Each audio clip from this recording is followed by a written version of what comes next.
Programang ito ay rated SPG. Striktong patnubay at gabay ng magulang ang kailangan. Maaaring may masiselang tema, lengguwahe, karahasan, sexual, horror o droga na hindi angkop sa mga bata.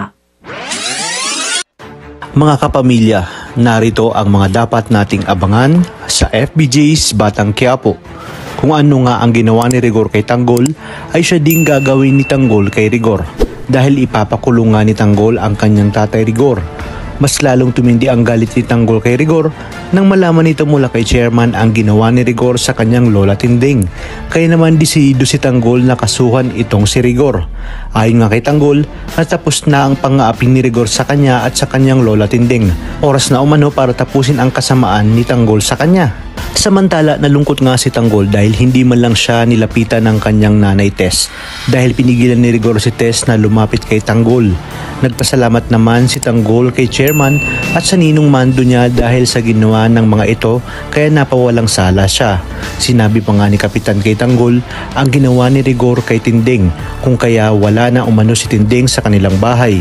Sa kabilang banda, nag-aalala naman si Kapitan at si Mando para kay Rigor. Sinabi nga ni Mando kay Rigor na maaring gawin ni Tanggol kay Rigor ang ginawa nito kay Tanggol, lalo na ngayon makakalaya na ito.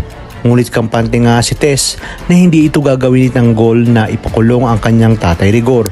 Ngunit sinabi nga ni Mando na galit umano si Tanggol sa nalaman nito na ginawa ni Rigor sa kanyang lola Tinding. Kaya naman umano, malamang maghiganti si Tanggol kay Rigor lalo pat mahal na mahal ni Tanggol ang kanyang lola Tinding.